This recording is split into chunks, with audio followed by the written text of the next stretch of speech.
Story number 1, The Silent Commute. If you enjoy this content and want to see more, please subscribe and turn on notifications to support the channel. Sarah, a freelance graphic designer, loved the flexibility of working from home. But lately, a nagging unease had settled in. It started subtly, a faint chirp from her purse on the subway ride home. At first, she dismissed it as her keys, but it happened again the next day, and the day after. It was always one chirp, faint but distinct, coming from somewhere deep within her bag. Sarah emptied her purse, meticulously checking every pocket and compartment.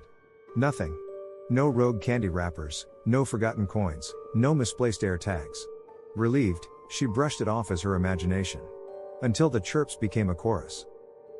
One evening, the familiar chirp came on cue, but this time, it was joined by another, then another. Panic clawed at her throat. Her purse bulged, not with belongings, but with the chilling symphony of unseen AirTags. Her phone buzzed, a notification from the Find My app, unknown AirTags detected in your vicinity. The train lurched to a stop, doors hissing open. Sarah bolted, ignoring the confused stares. She weaved through the throng of commuters, the relentless chirps a maddening beacon. Reaching a deserted side street, she ripped open her purse, flinging its contents onto the grimy pavement. The chirps grew fainter, but didn't stop. Heart hammering, Sarah scanned the deserted street. 3 glowing circles pulsed on the sidewalk, hidden beneath a discarded newspaper, a crumpled coffee cup, and a pile of leaves. AirTags. 3 of them. Her mind raced. Who would track her? A disgruntled client? A jealous ex? She scooped up the AirTags, their cold plastic clammy in her hands. Each had a generic name, Find My Keys. But Sarah had no spare keys. These weren't for misplaced belongings. These were for her. Panic turned to a cold resolve. She wouldn't be a victim. She'd turn the tables. Grabbing a discarded lighter from the sidewalk, she smashed each AirTag, the satisfying crack a brief reprieve from the terror. But the fear lingered. Who put them there, and why? The next morning, a police report filed. Sarah received a call from a frantic woman. Her daughter, missing for weeks, had been found wandering the streets, clutching a single AirTag engraved with Find My Keys. It had belonged to Sarah's ex-boyfriend, a man she'd barely spoken to since their amicable breakup. The pieces clicked. Sarah's blood ran cold. The AirTags weren't meant to steal her, but to find someone else. Someone vulnerable. The police swarmed his apartment, finding a disturbing collection of AirTags and newspaper clippings about missing persons. The man, a twisted voyeur, had used them to track potential victims. Sarah never learned the fate of the missing girl, the chilling silence a constant reminder. The incident shattered her sense of security. The convenience of a connected world had a dark underbelly. The chirps, once a faint annoyance, now echoed in her nightmares, a haunting reminder that some things are better left lost. Story number 2, The Rental Nightmare. David, a college student on a tight budget, found the perfect summer rental, a cozy beach bungalow for a steal. The catch? An eccentric landlord, Mrs. Abernathy, who insisted on leaving an AirTag attached to the key ring. Just for emergencies, she'd chirped, her smile a little too wide. David scoffed at the time. Emergencies? On a quiet beach island? But the rent was unbeatable, so he shrugged it off. The first few weeks were idyllic. Sun-drenched days at the beach, lazy evenings with friends, the gentle lull of the ocean at night.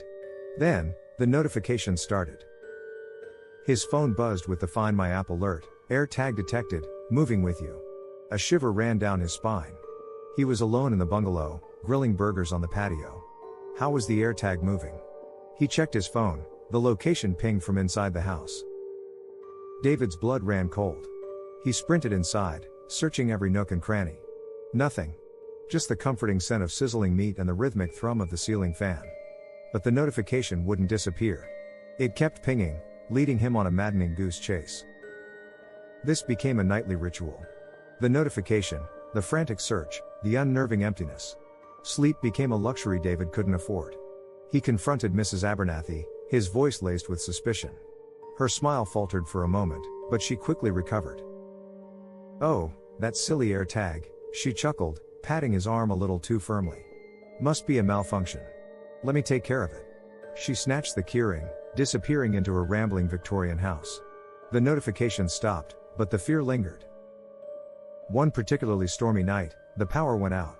David fumbled for his phone, the flashlight a shaky beam in the darkness. Then, he heard it. A faint, rhythmic clicking coming from somewhere within the house. It was the telltale sound of an AirTag. Panic surged through him. He grabbed a baseball bat, heart hammering in his chest.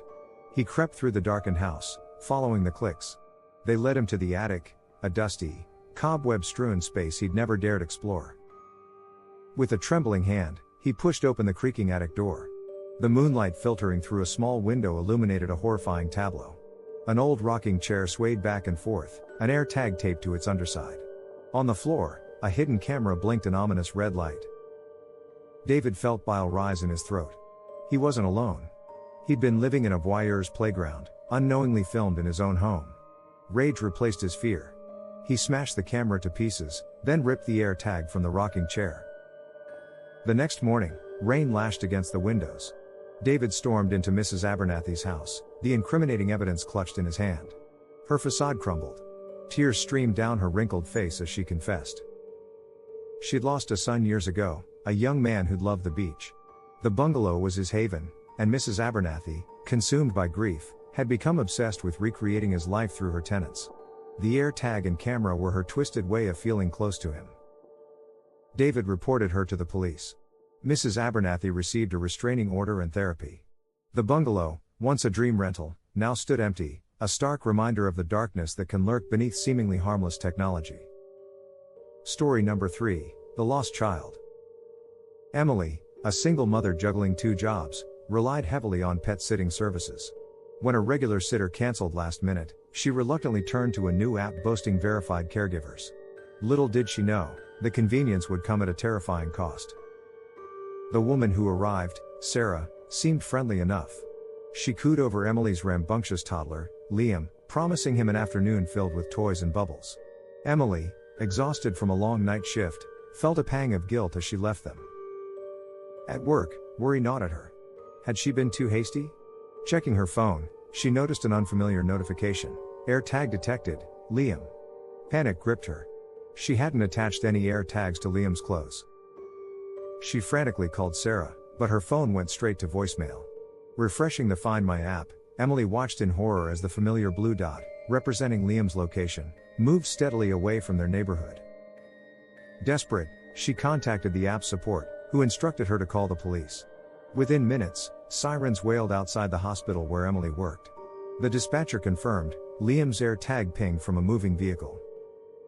The chase was agonizingly slow. Traffic jams stretched the journey into an eternity. Finally, the police car screeched to a halt outside a deserted warehouse. Emily burst through the door, her heart pounding a frantic rhythm. Inside, the warehouse was cavernous and dimly lit. Liam's AirTag pinged from a crate stacked precariously high on a forklift. Emily screamed his name, her voice echoing in the desolate space. A rustle from a nearby pile of boxes made her freeze. A man emerged, his face obscured by the shadows. In his hand, he held a glint of metal, Liam's favorite red toy truck, the one always attached to his backpack. "Don't come any closer," he rasped, his voice a chilling whisper. "He's scared enough already." A muffled sob confirmed his words. It was Liam. The standoff felt like an eternity. Police officers cautiously approached the man, negotiating, pleading. Emily learned he was a grieving widower, his own son lost in a car accident years ago. He'd seen Liam's picture on the pet sitter app, a cruel reminder of his own loss. The situation grew more volatile. The man threatened to move the forklift, sending the crate with Liam tumbling to the floor. Tears streamed down Emily's face. It was a desperate gamble, but she knew she had to try. Taking a deep breath, she called out to Liam, not with a panicked shriek, but with a soothing calm. She spoke of their favorite bedtime stories, of the promised pancakes for breakfast. Through the tension, Liam's voice, small and shaky, responded. The sound of his voice was a balm to her soul. It gave the police sergeant an opening. He engaged the man in conversation, subtly distracting him. In a split second, another officer lunged. The struggle was brief but brutal. The man was subdued, the forklift halted inches away from the teetering crate. As the police secured him, Emily rushed to her son, enveloping him in a hug that spoke volumes. Liam, shaken but unharmed, clung to his mother. The red toy truck, now a symbol of his brush with danger, remained clutched in his tiny hand. The incident sparked outrage, prompting stricter vetting procedures for pet sitting apps and raising awareness about the potential misuse of AirTags. For Emily, the ordeal left a deep scar. The once convenient app now represented a chilling reminder of the vulnerability of technology and the importance of trusting one's instincts. But in the end, it was the power of a mother's love that had brought her son back to safety, a testament to the human spirit's ability to overcome even the most horrifying situations. If you enjoy this content and want to see more, please subscribe and turn on notifications to support the channel.